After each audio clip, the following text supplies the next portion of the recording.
ओम शांति।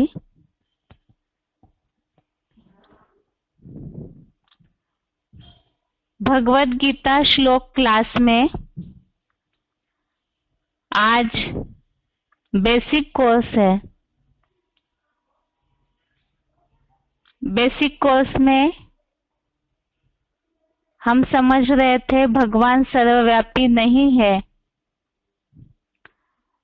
इस टॉपिक पर हमने काफी लंबे समय तक बहुत सारे प्रूफ समझे हैं।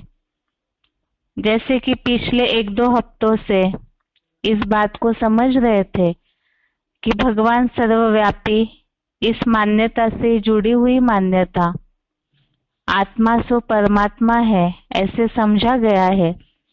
तो ये भी किस तरह से गलत है उसे भी हमने समझा है। और जैसे कि पिछले हफ्ते ये मान्यता क्यों गलत है इसे समझने के लिए ही आत्माएं और भगवान में क्या क्या अंतर है उसे भी हमने समझा। जैसे कि आत्माएं जन्म मरण के चक्र में आती है, भगवान अजन्मा है, आत्माओं को कर्म बंधन लगता है, भगवान कर्म बंधन से न्यारे है, आत्माएं अल्पज्ञ है और भगवान सर्वज्ञ है। ऐसे काफी सारे अंतर हमने समझे थे, जिससे ये बात तो सिद्ध हुई कि आत्माएं भगवान नहीं हो सकती। अब ये सारे प्रूफ से ये बात तो हो गई सिद्ध कि भगवान सर्वव्यापी नहीं हो सकते हैं। लेकिन फिर आखिर ये जो मान्यता है भगवान सर्वव्यापी नहीं है, ये शुरू कहाँ से हुई, इसका क्या कारण है और आखिर इसके पीछे क्या आध्यात्मिक रहस्य है, इसे समझने के लिए ही आज के क्लास में हम इस विषय पर ही आज समझते हैं। इसमें सबसे पहली बात, भगवान सर्वव्यापी की मान्यता कब से और क्यों शुरू हुई। सबसे पहले तो ऋषि मुनि भी पहले भगवान के लिए कहते थे नेति नेति, अर्थात हम रचयिता और रचना को और उसके आदि मध्य अंत को नहीं जानते हैं। अब फिर जब वो भगवान को जानते नहीं थे तो ये सर्वव्यापी कहना कैसे शुरू हुआ। जैसे कि सृष्टि चक्र के चित्र में हमने समझा है, द्वापर युग से सतयुग त्रेता युग में आत्मिक स्थिति थी, उससे जब नीचे उतरे द्वापर युग से देहभान आया तो रजो प्रधान बने, विकारी बन गए और बुद्धि जब विकारी बनने लगी तो तब से ही भगवान को सर्वव्यापी मानना शुरू हो गया। अर्थात ही जब भगवान का अंत नहीं पा सके, बुद्धि भी विकारी बन गई है, तो सर्वव्यापी कहने लगे। इसके लिए जैसे कि एक कहानी बताई जाती है, लोमड़ी पेड़ से अंगूर खाना चाह रही थी, लेकिन अंगूर तो पेड़ में ऊंचाई पर लटके हुए थे, इसीलिए बहुत प्रयास करने पर भी लोमड़ी को अंगूर नहीं प्राप्त हुए, वो पेड़ से तोड़ ही नहीं पाई। तो इसीलिए ही अपने आप को तसल्ली देने के लिए लोमड़ी ये समझने लगी कि अंगूर तो खट्टे हैं। अब इसी कहानी की तरह भी मनुष्यों की भी हालत हुई कि भगवान को पाने के लिए बहुत प्रयास किए, लेकिन जब उस ऊंचते ऊंच भगवान को प्राप्त नहीं कर सके तो फिर कहने लगे हताश होकर के कि भगवान सर्वव्यापी है, कण कण में भगवान का वास है, हर चराचर में भगवान व्यापी है। वास्तविकता तो यही है, अंगूर तो खट्टे थे ही नहीं, लोमड़ी ने उसको चखा ही नहीं, लेकिन ये वो जानवर लोमड़ी की सोच थी कि अंगूर खट्टे हैं। इसी तरह से ही भगवान सर्वव्यापी है, ये विचार भी जानवर बुद्धि प्रधान मनुष्यों की सोच है। क्योंकि बुद्धि जब जड़ बन गई, विकारी बन गई, तो उसके कारण ऊंचते ऊंच भगवान तक अपनी बुद्धि का योग पहुंचा नहीं पाए, उनके बारे में मनन चिंतन ही नहीं कर पाए, तो ये बात कहने लगे कि भगवान सर्वव्यापी है। वास्तव में इसकी वास्तविकता को समझने का प्रयास ही नहीं किया गया। अब ये तो एक व्यवहारिक उदाहरण हमने समझा कि आखिर भगवान सर्वव्यापी की मान्यता किस कारण शुरू हुई। तो मूल कारण बुद्धि विकारी बनना, जानवर बुद्धि बन गए मनुष्य, तो ऊंचते ऊंच तक पहुंच नहीं पाए। अब इसके अलावा धार्मिक हिसाब से भी भगवद गीता, जो कि भगवान को पहचान दिलाने वाला शास्त्र है, उसमें भी कोई एक ऐसा उल्लेख है जिसे समझने में भूल होने के कारण ही इस सर्वव्यापी की मान्यता को भी फैलाया गया है। आगे इस बात को समझते हैं हम कि गीता में ऐसा क्या उल्लेख आया है जिसको समझने की भूल के कारण ही भगवान सर्वव्यापी की मान्यता को समझा गया। अब सबसे पहली भूल, भगवद गीता तो भगवान उवाच शास्त्र है, भगवान के द्वारा कहा गया, लेकिन उसमें अनेकानेक टीकाएं होने लगी, मतांतर भी मिक्स हुए। तो इसमें खास बात तो है, सबसे अधिक भूल की गई है भगवद गीता में समस्त विभूति योग नामक अध्याय को समझने में। विभूति योग इस अध्याय में खास करके 21 से लेकर 38वें श्लोक तक, श्लोक नंबर 21 से श्लोक नंबर 38 के इन श्लोकों में ऐसा उल्लेख आया हुआ है जैसे नदियों में गंगा हूं, पशुओं में मैं सिंह हूं, आदित्यों में विष्णु हूं इत्यादि। तो इन श्लोकों में इस तरह से कई सारे उल्लेख आए हुए हैं, जैसे नदियों में गंगा हूं, अर्थात सारी नदियों में भगवान व्यापी नहीं है, बल्कि ये जो श्लोकों में उल्लेख है, इससे ऐसे प्रतीत होता है जैसे कि परमपिता परमात्मा भिन्न भिन्न योनियों की श्रेणियों के रूप में अपनी उपस्थिति को बता रहे हैं।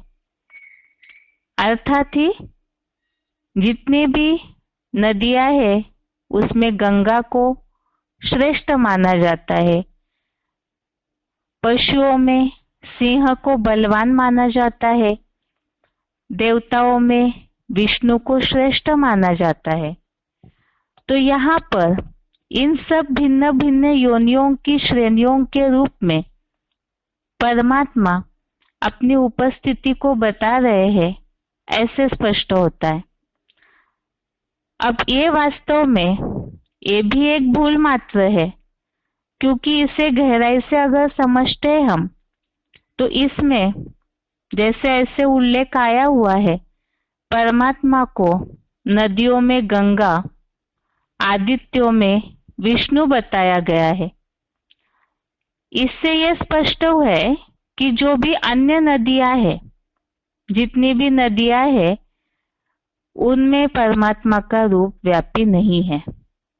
ऐसे ही जो अन्य सारे देवताएं हैं, उनमें परमात्मा का रूप नहीं है। जो सर्वश्रेष्ठ है उसे ही परमात्मा का रूप माना गया है। अब इन बातों से अर्थात जितनी भी नदियां हैं उनमें परमात्मा व्यापी नहीं है, जितने भी पशु है उनमें परमात्मा व्यापी नहीं है, ऐसे ही सारे देवताओं में परमात्मा का रूप नहीं है, बल्कि जो सर्वश्रेष्ठ है उसमें परमात्मा का रूप माना गया, ऐसे इस उल्लेख से प्रतीत होता है। अब इन सब बातों से परम पिता की सर्वव्यापिकता वाली जो बात है वो तो खारिज हो गई। अर्थात इससे ये तो स्पष्ट हो गया कि भगवान सर्वव्यापी नहीं है, लेकिन इसमें एक बात अलग तरीके से फिर सिद्ध होती है। सर्वव्यापी नहीं है लेकिन अनेक व्यापी की बात इससे सिद्ध हो जाती है। फिर अब इसे हम स्पष्ट रीति से समझते हैं कि क्या ये बात भी सही है, या गीता में इसे भी श्लोकों के आधार से ही भगवान ने ही स्पष्ट किया है। अब इसे समझने के लिए ही आगे हम देखते हैं कि विभूतियां है क्या। अब भगवान सर्वव्यापी नहीं है ये बात जिस तरह से स्पष्ट हो गई, फिर भगवान अनेक व्यापी अर्थात जैसे कि नदियों में से गंगा में है, देवताओं में से विष्णु में है, पशुओं में से सिंह में है, तो ये जो भी श्रेष्ठ श्रेणियां है उसमें व्यापी है, ऐसे बात को यहाँ बताया जाता है। लेकिन इसे समझने के लिए ही गीता में ही जो एक और श्लोक आया हुआ है जिससे ये विभूतियां और फिर ये जो अनेक व्यापी की बात है किस तरह से गलत है उसे समझते हैं।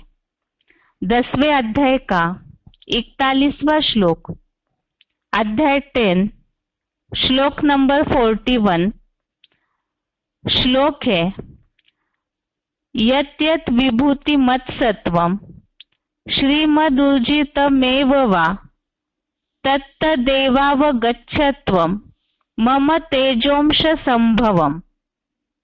अर्थात अथवा जो भी प्राणी ऐश्वर्यवान, श्रेष्ठ बुद्धियुक्त, ऊर्जावान, विशेषता संपन्न है, उसे तू मेरे ही पुरुषोत्तम संगम युगी तेज अर्थात योग ऊर्जा के अंश से उत्पन्न हुआ जान। तो इस भावार्थ में ये बात बोली है कि जो भी ऐश्वर्यवान, श्रेष्ठ बुद्धियुक्त है, ऊर्जावान है, तो उन सबको भगवान के योग ऊर्जा के अंश से उत्पन्न हुआ जान। अब इस बात को समझना जरूरी है कि तेज से या जो योग ऊर्जा के अंश से उत्पन्न होना अर्थात क्या। इसे हम एक उदाहरण से समझते हैं। जैसे कोई पिता है, उन्हें अगर अपने समान ही कोई सुंदर, बुद्धिमान, बलिष्ठ अर्थात शक्तिशाली पुत्र प्राप्त हो तो यही कहा जाएगा कि पुत्र को यह तेज अपने पिता से प्राप्त हुआ है। अब जैसे कोई बच्चा है, वो अपने पिता के समान शक्तिशाली, सुंदर है, बुद्धिशाली है, तो यही समझेंगे कि पिता से इसको ये सब प्राप्त हुआ है। लेकिन इसका अर्थ ये तो नहीं माना जाएगा कि पिता और पुत्र एक ही हो गए, क्योंकि पिता और पुत्र तो अलग ही है। दोनों का व्यक्तित्व, दोनों की पर्सनालिटी अलग है, दोनों का अस्तित्व भी अलग है। पिता के तेज से अर्थात पिता से शक्ति, बुद्धि भले बच्चों को प्राप्त हुई, लेकिन दोनों का अस्तित्व तो अलग अलग ही रहेगा। अब ये तो हमने व्यवहारिक उदाहरण समझा। अब इसे इस विभूति के बात से क्यों लागू किया गया है या इस उदाहरण को हम क्यों समझ रहे हैं, इसे हम देखते हैं। यहाँ बात चल रही है विभूतियों को समझने की, क्योंकि इन विभूतियों में परमात्मा है ऐसे समझा गया और इसे अनेक व्यापी समझा जा रहा है। तो इसे समझने के लिए हमने इस उदाहरण को समझा है। अब आगे समझते हैं कि ये विभूतियां आखिर क्या है, विभूतियां आखिर है कौन। जैसे कि हमने उदाहरण समझा, पिता से बच्चे को तेज प्राप्त होता है, ठीक इसी प्रकार से यहाँ पर ये तो भगवान के बच्चे हैं, सब आत्मा रूपी बच्चे हैं। इसे हमने पहले भी समझा है कि जितनी भी इस सृष्टि पर आत्माएं हैं वो सब भगवान के बच्चे हैं। अब जो भी भगवान से योग युक्त होते हैं तो उनको भगवान का योग रूपी तेज नंबरवार पुरुषार्थ अनुसार प्राप्त होता है। भगवान से जो जितना अपना बुद्धि का योग जोड़ेंगे तो वो आत्माएं उतना उतना ही भगवान से योग की ऊर्जा अपने अंदर बुद्धि योग के द्वारा कनेक्ट करके भर लेते हैं। और जितना वो भर लेते हैं अपने अंदर अपनी क्षमता अनुसार, उसी अनुसारी वे वो आत्माएं श्रेष्ठ, उच्च या महान सिद्ध होती है। और ये जो उनकी ये जो श्रेष्ठता है, महानता है, यही आध्यात्मिक प्रत्यक्षता रूपी जन्म है, विशेष जन्म अर्थात विभूति माना जाता है। अर्थात ही जिन्होंने जैसे जैसे भगवान से अपना बुद्धि योग जोड़ा, तो वैसे वैसे ही जितनी लगन से, जितने स्नेह से भगवान को याद किया, उतना उतना ही वो अपने में शक्ति भर लेते हैं। और उस शक्ति के आधार से ही वो जैसे शक्तिशाली बनते हैं अपने क्षमता अनुसार, उसी से वो श्रेष्ठ या महान बनते हैं। और उनका जो प्रत्यक्षता रूपी जन्म होता है वो विभूति है। अब ये जो विभूतियां है वो वास्तव में है सभी परमात्मा के आत्मा रूपी बच्चे, लेकिन वो स्वयं भगवान नहीं है। अब जैसे कि इसके पहले अभी अभी हमने उदाहरण समझा, पिता से बच्चे को तेज प्राप्त हुआ, इसी तरह से ये जो विशेष रूप से जन्म लेते ही आत्माएं भगवान से योग की ऊर्जा प्राप्त करके तो वो आत्मा रूपी बच्चे बन गए, लेकिन उन्हें भगवान समझना ये गलत है। अब इसे ही एक उदाहरण से समझते हैं। जैसे सूर्य की ऊर्जा है, सूर्य की जो रोशनी है, वो गर्मी और रोशनी वो सभी को ही, इस सृष्टि पर जो भी चराचर प्राणी है सृष्टि में, सभी को ही बराबर रूप से प्राप्त होती है। अब सूर्य से जैसे कि बैटरी, जो सोलर सिस्टम है, उससे बैटरी को चार्ज किया जाता है और बैटरी को चार्ज करके फिर उसे अपने दैनिक जो कार्य व्यवहार है उसमें उपयोग में लाते हैं। जैसे कि जो सोलर सिस्टम है उससे आजकल बल्ब जलते हैं, बहुत सारे साधन यूज किए जाते हैं। अब सोलर की उस सूर्य की ऊर्जा को बैटरी में भर के फिर उसे यूज किया जाता है। और ये जो बैटरी है वो अपने अपनी क्षमता अनुसारी, कोई बहुत बैटरी बड़ी होती है तो वो बहुत ज्यादा सूर्य से ऊर्जा को, गर्मी को खींच लेती है, और कोई बैटरी छोटी है, उसकी क्षमता ही छोटी है, तो उसी अनुसार ही वो सूर्य की ऊर्जा को अपने अंदर खींचेगी और उतना ही सप्लाई करेगी। अब ये जो बैटरी सूर्य से ली हुई ऊर्जा को सप्लाई करती है, रोशनी को देती है। कोई ये कहे कि बैटरी ही सूर्य है, ये तो बिल्कुल ही गलत बात हो गई। इसी तरह से ये उदाहरण जो हमने व्यवहारिक समझा, इसे अभी इस विभूति बात को समझने के लिए लागू करते हैं। जैसे कि हमने आत्मा के लेसन में इस बात को समझा है, सभी आत्मा रूपी बैटरीज है और भगवान जो चेतन ज्ञान सूर्य है, भगवान से मनमना भव होकर अपनी बुद्धि का योग, मन और बुद्धि पूरी तरह से भगवान में पिरोहित करके जो जितनी अपनी आत्मा की क्षमता है, मन बुद्धि की पावर है, उसी आधार से उस योग शक्ति को, योग की ऊर्जा को, योग के तेज को अपने अंदर नंबरवार भर लेती है। अब जो जितना इस योग शक्ति को अपने में भर लेते हैं, उन्हें ही विभूति कहा गया है। जैसे कि इसके पहले हमने समझा, ये विभूति अर्थात ही आध्यात्मिक प्रत्यक्षता रूपी जन्म है। वि अर्थात विशेष, भूति अर्थात जन्म। तो ये विशेष रूप से जन्म होने वाली जो विभूतियां है, वो नंबरवार अपनी क्षमता अनुसार योग ऊर्जा को अपने में भर लेती है।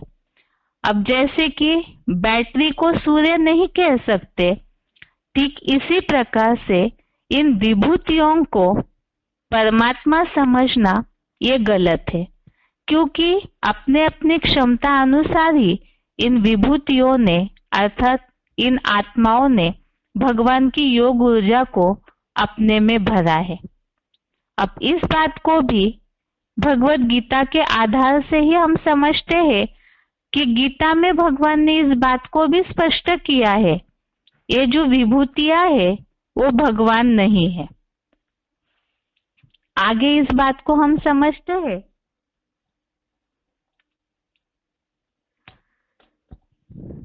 विभूतियां भगवान नहीं है। इन विभूतियों को परमात्मा समझना ये भी एक मूर्खतापूर्ण भूल है। जैसे अभी अभी हमने समझा है कि भगवान के तेज को, योग ऊर्जा को अपने में नंबरवार भरा है।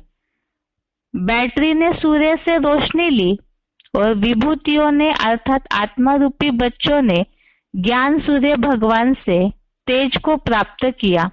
लेकिन जो भगवान है वो तो भगवान ही है और आत्माएं आत्माएं हैं।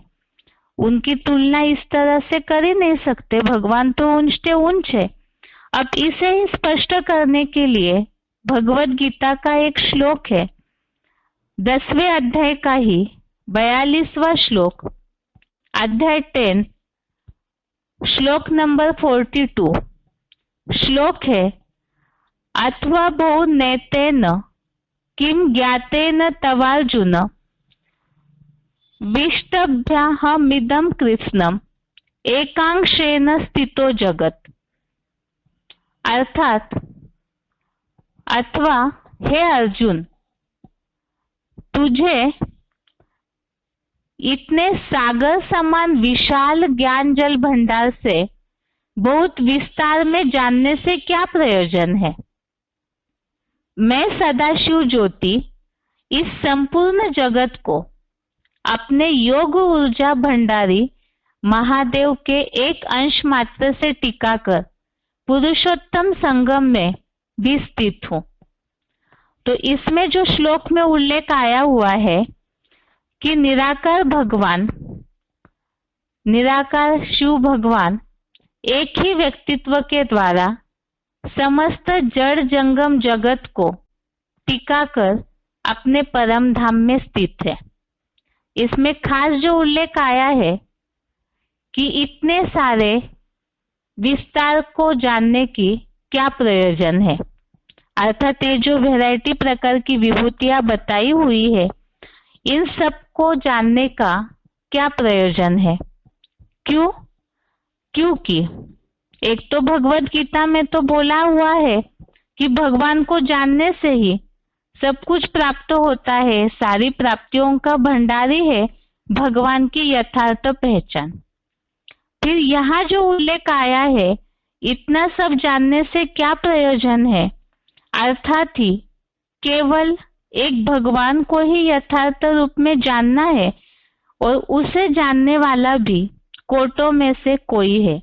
जो भगवत गीता में ही यह उल्लेख आया हुआ है, मनुष्यानाम सहस्रेषु, अर्थात कोई ऐसे हजारों मनुष्यों में से ही कोई एक ही है जो भगवान को यथार्थ रीति जानता है। तो इसीलिए भगवान की पहचान तो जरूरी है। अगर भगवान ये विभूतियां ही भगवान होते तो भगवान ये कहते कि ये सारी विभूतियों को अच्छी तरह से समझ लो, पहचान लो, लेकिन ये बात नहीं बोली है। ये सब विस्तार से जानने से क्या प्रयोजन है, ऐसे उल्लेख आया है। क्यों? क्योंकि यहाँ ये बात भगवान ने स्पष्ट की है कि इस संपूर्ण जगत को एक अंश मात्र से टिका कर स्थित हो, अर्थात ही निराकार भगवान एक अंश मात्र अर्थात एक व्यक्तित्व के द्वारा ही इस समस्त जड़ जंगम जगत को टिका करके परम धाम में स्थित है। इस उल्लेख से ही ये बात स्पष्ट होती है कि ये विभूतियां, इनका जो विस्तार है, इन्हें जानने का कोई प्रयोजन नहीं है, ना इन्हें जानना है, बल्कि भगवान सर्वव्यापी नहीं है। इन विभूतियों में भी अनेक व्यापी भी नहीं है, एक अंश मात्र टीका कर स्थित हो, अर्थात ही वो एक व्यापी है। और वो जो एक व्यापी है भगवान, तो वास्तव में उन्हें ही यथार्थ रीति से जानना है। अब ये बात तो ये सारे उल्लेखों से स्पष्ट हो गई कि विभूति योग नामक अध्याय को किस तरह से समझने में भूल हुई है। ये बात तो स्पष्ट की इसमें कि सर्वव्यापी नहीं है, और जैसे इन श्लोकों से हमने इस बात को भी समझा कि अलग अलग विभूतियों में भी अनेक व्यापी के रूप में भी भगवान व्यापी नहीं है, बल्कि एक व्यापी है। बैटरीज को, जो वैरायटी बैटरीज है, आत्मा रूपी बैटरीज, जिन्होंने भगवान की तेज को अपने में भर लिया है, लेकिन वो भगवान नहीं है, तो वो जो एक व्यापी है उन्हें वास्तव में जानना है। अब फिर ये जो बात आई भगवान सर्वव्यापी की, ये क्यों फैली है? वास्तव में भगवान सर्वव्यापी नहीं है, बल्कि उनकी जो याद की शक्ति है, योग की ऊर्जा है, वो वास्तव में समस्त आत्माओं में नंबरवार अपनी अपनी क्षमता के अनुसार व्याप्त होती है। सभी पुरुषोत्तम संगम युग में भगवान से जो पहले उल्लेख आया है, मनमना भव होकर के मन बुद्धि को भगवान में पिरोहित करके अपने में उस याद की शक्ति को भर लेते हैं। तो ये सारे अभी तक जितने भी बातें हमने समझी, इससे ये सर्वव्यापी वाला टॉपिक जो है ये पूरा हुआ है, और इससे ये बात भी स्पष्ट हुई कि भगवान सर्वव्यापी नहीं है।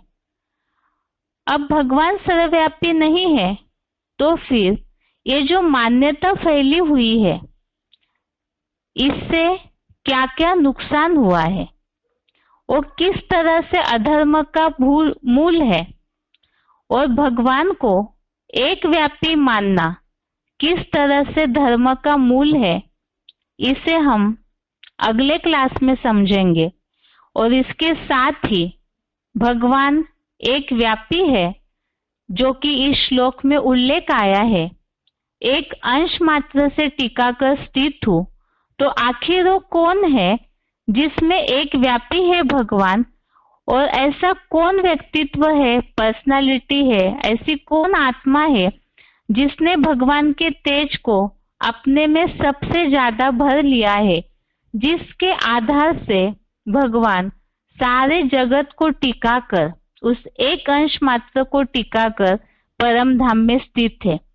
तो उसे जानना जरूरी है, क्योंकि भगवत गीता में भगवान को जानने से ही सारी प्राप्तियों की खान वही है, ऐसा उल्लेख आया हुआ है। और उसके साथ ही ये जो सर्वव्यापी की मान्यता है, भगवत गीता में भगवान की जो योग ऊर्जा है, योग की शक्ति है, किस तरह से सभी में व्यापी है, इसका उल्लेख आया हुआ है। इसे भी अगले हफ्ते के गीता क्लास में समझते हैं। आज के लिए ये टॉपिक यहाँ पूरा होता है और इसके साथ आज जो हमने समझा है उसे केवल 2 मिनट में संक्षेप में समझते हैं। सबसे पहली बात, भगवान सर्वव्यापी की मान्यता कब से और क्यों शुरू हुई, इस बात में हमने समझा कि पहले तो ऋषि मुनि भी ये समझते थे, नेति नेति, अर्थात हम रचयिता और रचना को नहीं जानते हैं। लेकिन जैसे द्वापर युग शुरू हुआ, रजो प्रधान बने, देहभान शुरू हुआ, तो उसके कारण विकारी बुद्धि वालों ने भगवान को सर्वव्यापी मानना शुरू किया। और इसके लिए ही ये जो कहानी समझी कि लोमड़ी को जब अंगूर नहीं मिले तो वो समझने लगी कि अंगूर खट्टे हैं। ठीक इसी प्रकार से जब भगवान को ढूंढा, नहीं मिले भगवान, तो यही समझने लगे विकारी मनुष्य भी कि कण कण में भगवान का वास है, अर्थात भगवान सर्वव्यापी है। तो ये भी ऐसे ही बात हुई, जैसे लोमड़ी अंगूर को प्राप्त नहीं कर पाई तो अंगूर खट्टे समझी, तो ये तो जानवर बुद्धि थी उसकी। इसी तरह से जानवर बुद्धि प्रधान मनुष्यों ने भी ऊंच से ऊंच भगवान का मंथन न कर पाने के कारण सर्वव्यापी की बात फैला दी। अब गीता में भी जो उल्लेख आया हुआ है उसे भी ठीक तरह से न समझने के कारण, जैसे जो विभूति योग नामक अध्याय है उसमें गीता के श्लोकों को यथार्थ रीति से न समझने के कारण परमात्मा के सर्वव्यापी वाली टीका हो गई। और इसमें जैसे कि समझा हमने कि विभूति योग नामक अध्याय में ये जो उल्लेख आया हुआ है, नदियों में गंगा, पशुओं में सिंह, आदित्यों में विष्णु हो, तो ये समझ लिया गया कि जैसे परमपिता परमात्मा भिन्न भिन्न योनियों की जो श्रेणियां है उस रूप में अपनी उपस्थिति को बता रहे, लेकिन वास्तव में ये भी एक भूल ही है। लेकिन इससे ये बात तो स्पष्ट होती है कि जो सर्वश्रेष्ठ है उसे ही परमात्मा का रूप माना गया है। इससे परमात्मा की, परमपिता की सर्वव्यापिकता वाली जो बात है वो तो खारिज हो गई। लेकिन ये जो श्रेष्ठ श्रेणियां है उसमें अनेक व्यापी के रूप में बात सिद्ध होती है, जबकि ये बात भी गलत है। और इसे ही 10वें अध्याय के 41वें श्लोक में जो उल्लेख है कि जो श्रेष्ठ बुद्धि युक्त है उसे योग ऊर्जा के अंश से उत्पन्न हुआ जान, इसमें जो उल्लेख आया हुआ है योग ऊर्जा के अंश से तेज से उत्पन्न होने का अर्थ क्या है। जैसे कोई पिता से बलिष्ठ या बुद्धिमान बच्चा पैदा होता है तो इसका मतलब ये नहीं है कि पिता और पुत्र एक है, बल्कि वो दोनों भी अलग अलग है, दोनों का अपना अपना अलग अस्तित्व है। ठीक इसी प्रकार से ही ये जो विभूतियां है, विशेष रूप से जन्म लेने वाले, ये आत्मा रूपी भगवान के बच्चे हैं और इन्होंने नंबरवार पुरुषार्थ अनुसार भगवान से योग के द्वारा उस योग के तेज को अपने में भर लिया है।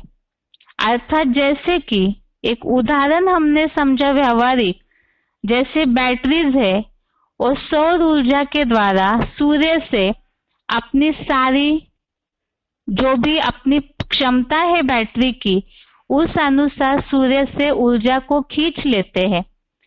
लेकिन इसका मतलब बैटरी को ये सूर्य कहे, ये गलत है। इसी तरह से ये आत्मा रूपी बैटरीज है और इन्होंने नंबरवार पुरुषार्थ अनुसार अपने में योग शक्ति को भर लिया है। तो जो जितना अधिक योग शक्ति को भरते हैं उन्हें ही विभूति कहा हुआ है। अब ये परमात्मा से अपनी योग शक्ति को भरे हैं, लेकिन ये विभूतियों को भगवान नहीं कह सकते हैं। और इसी बात को ही समझने के लिए ही जो 10वें अध्याय का 42वां श्लोक है, इसमें इस बात का उल्लेख आया हुआ है कि ये सारी विस्तार को जानने का क्या प्रयोजन है, क्योंकि मैं इस संपूर्ण जगत को अर्थात भगवान इस संपूर्ण जगत को एक अंश मात्र से टीका कर स्थित हूँ। तो एक अंश मात्र अर्थात वो ऐसा व्यक्तित्व जिसने भगवान की योग ऊर्जा को अपने में सबसे ज्यादा भर लिया है, तो उसी के द्वारा वो भगवान स्थित है। अर्थात ही भगवान सर्वव्यापी नहीं है, एक व्यापी है। लेकिन उनकी जो याद की शक्ति है, योग की ऊर्जा है, वो समस्त आत्माओं में व्याप्त होती है नंबरवार पुरुषार्थानुसार। और इसे ही अगले हफ्ते हम समझेंगे कि ये जो योग की ऊर्जा आत्माओं में व्याप्त है, इसके लिए गीता में क्या उल्लेख आया है। और दूसरी बात, भगवान सर्वव्यापी नहीं है, लेकिन ये जो मान्यता फैली हुई है, इससे क्या क्या नुकसान हुआ है। और भगवान एक व्यापी है, इसे समझना क्यों जरूरी है। वो एक व्यापी है तो त्रिमूर्ति में वो कौन सी मूर्ति है जिसमें एक व्यापी होकर के भगवान परम धाम में स्थित है। इन सब बातों को अगले हफ्ते के गीता क्लास में समझते हैं। आज के लिए गीता क्लास यहाँ तक ही। ओम शांति।